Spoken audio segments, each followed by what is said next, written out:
Hello and welcome to a wonderful Friday where I'm going to attempt to make pizza pies again, but this time without forgetting all the ingredients. You're going to need flour, oil, a small pack of dry yeast, sugar, and salt. And our filling tonight, or later this afternoon, is going to be Cheesegrillers and scrambled egg, because it's going to be breakfast inspired. And first things first, so we need to get the yeast doing its thing. Put that into a bowl. We need a cup of warm water. I think the water is the only thing I forgot to mention in the beginning, but it's warm, so you can get it out the taps. Don't get warm water out the taps. Okay, get it out the kettle. Now the thing with yeast is that in order to activate the yeast, it needs sugar. So that's the reason you add the teaspoon of sugar.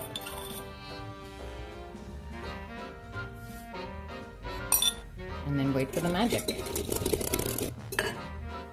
And when when this mixture is frothy and kind of smells a little bit like beer, then you know it's ready. Okay, so first things first, we're going to use the flour, and we need 3 cups.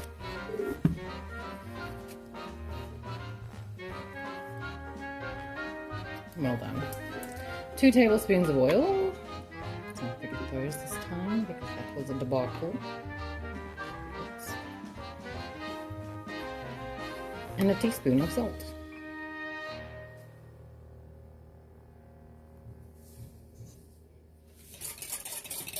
And then give our yeast mixture a little bit of a stir and pour that in. Make sure that you get all of that yeasty goodness in there.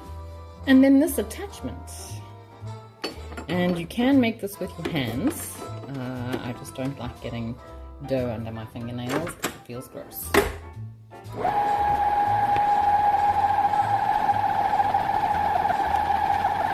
Okay, and because it's still a little crumbly, I'm just going to add a smidgen of water.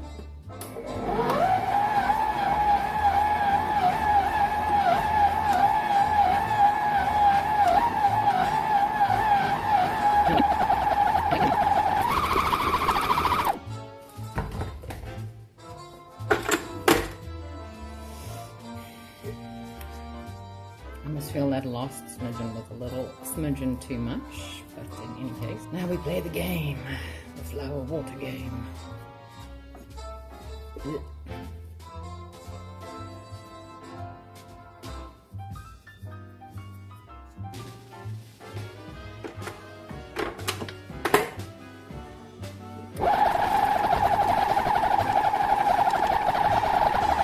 This is what I like to see. Nothing is sticking to anything. We've got a nice little firm blob of dough, which is exactly what we want. Alright, let me just transplant this quickly. Now I'm going to put a little bit of oil in my hand.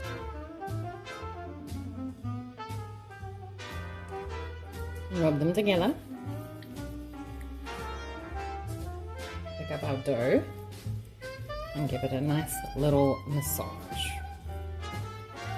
We just want the outside coated nicely, and then we can put it in our bowl with a clean cloth covering it. I don't know why my voice has dropped, I don't know why my voice dropped. I'm not going through a second puberty like pirate software, but alas, here we are, so now let that sit. Now for today's filling, because I said this is going to be a breakfast, I nearly said breakfast pizza pie. The reason for that is because I could only get hold of 1 pack of sausages, Cheesegrillers, if you will. This specific brand sells out like hotcakes, understandably. Alright, so what I'm going to do is I'm just going to give them a little cut. They need to be cooked. You can see the glorious cheese. Just not sure how big or small I should make them, but I think just go what feels best. I'll put the plate on so long. It's a medium piece that I want.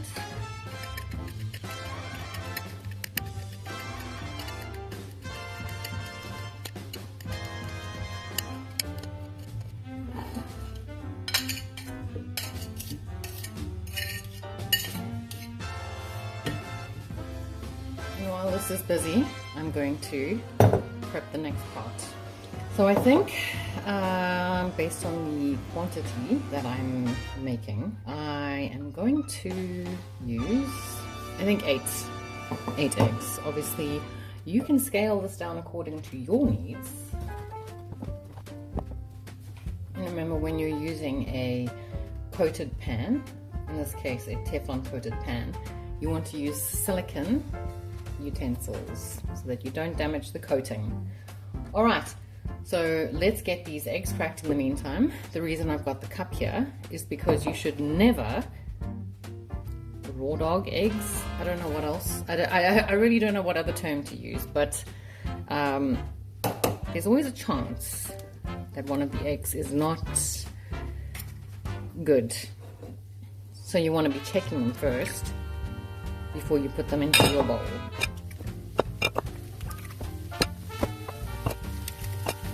Don't do that. I cracked 2 into the mug together. And believe me, if you do stumble across an egg that is off, you will know. Believe me, you will know.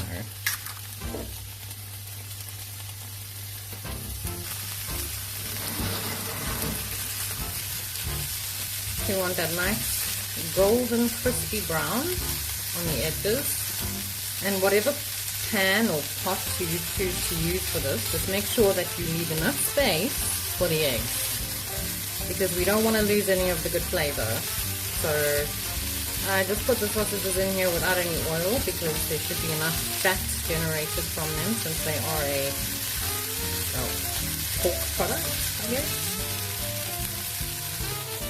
Alright, and while we are busy waiting for the cheese grillers to be done, we can spice the eggs so long. A sprinkling of salt, black pepper,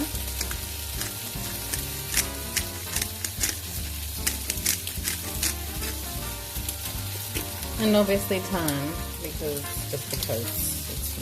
it's the best spice, okay?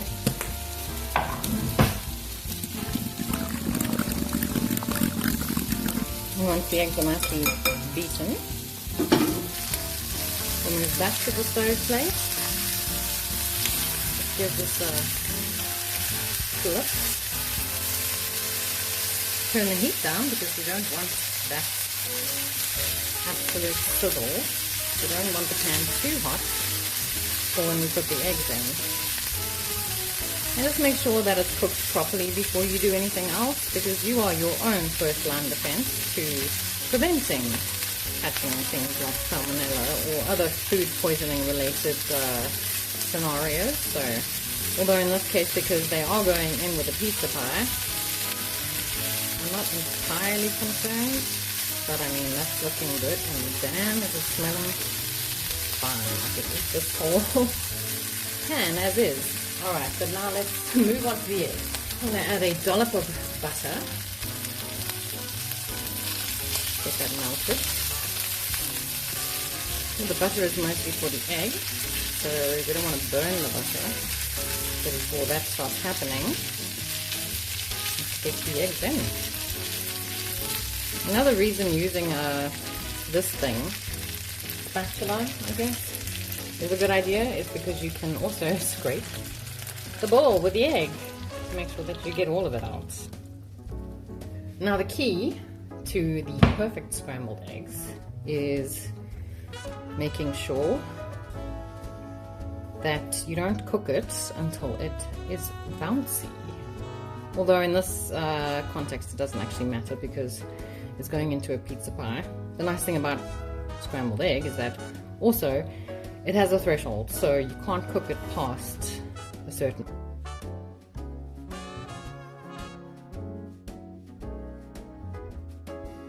And while I know some people like to dilute eggs that they're going to scramble with either water or milk, don't do that. Don't do that to yourself. I understand that sometimes eggs can be expensive, but they were never meant to be diluted, okay?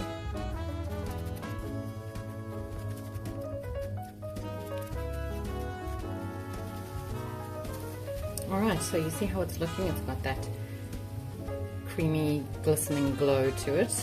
This is the time that you would take it off the heat if you were just making scrambled egg. And I'm pretty much going to do that right now. I just want to give it another stir. Remove from the heat. Alright, and while I remove this from the heat, and I have given strict instruction not to use anything other than silicone coated utensils, for the purposes of what I need to do next, I do need to use this one because it's flat. And this is to break up the egg, because obviously, you know, you want an even distribution of things when you make a dish. And because I'm not actually doing any scraping on the bottom of the pan, this is fine because it's almost just like I'm stamping it. You want to give a tiny drizzle of barbecue sauce.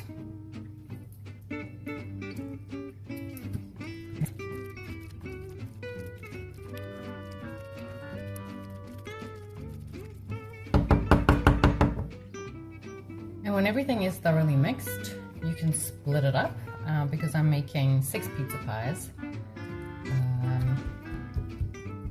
I'm going to split it into 3. Just try and use your eyes to gauge that each portion is about the same. And that's that. It can cool for now and we'll get back to this later. Okay, and now to get the actual pizza pies made. So I like to have a side plate with a fork and a mug that has some water in it. My trusty non-stick rolling pin, forgetting words, and our gorgeous filling over there.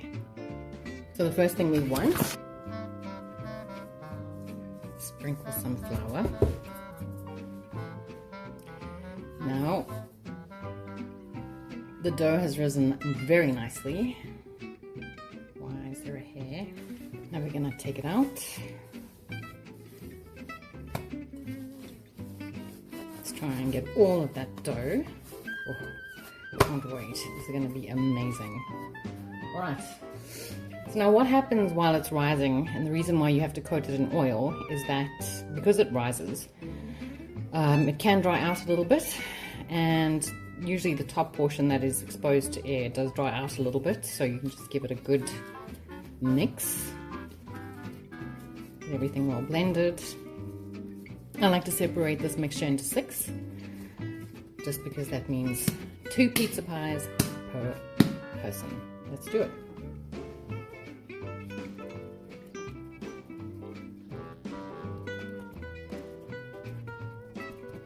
Okay, and when you've got however many you want to split it into, just make sure they're all about the same size. Keep them to the side with some flour under them, and let's get rolling.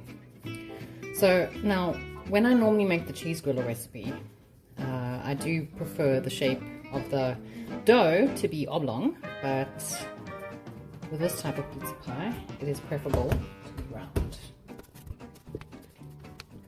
And you want it to be about, I don't know, like 2.5 millimeters thick. Well, that's some sort of shape. Basically, the only reason you want a shape that is fairly symmetrical is because you want to be able to fold it over. So now, with the bits that I've split into 3, I've split each of those thirds into half. And you can make more filling if you want. The only problem is that if you have too much filling, I don't know, it just doesn't work. Okay, and that's good enough. Now you're going to coat one half with a little bit of water. And that was a really bad angle, but in any case, let's just move it around. Sometimes it's easier to fold in the middle first, just to get an anchor point. And then all you do is you tack it where your waterline is.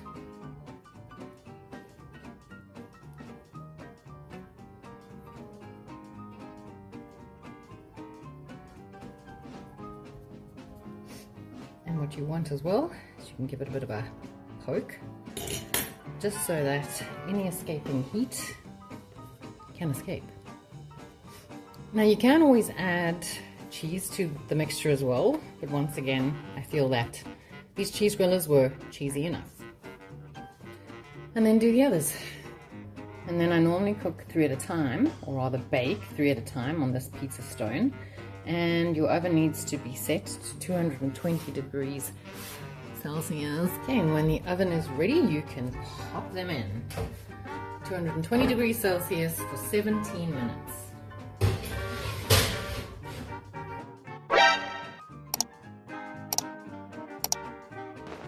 Okay, and now to see the end product.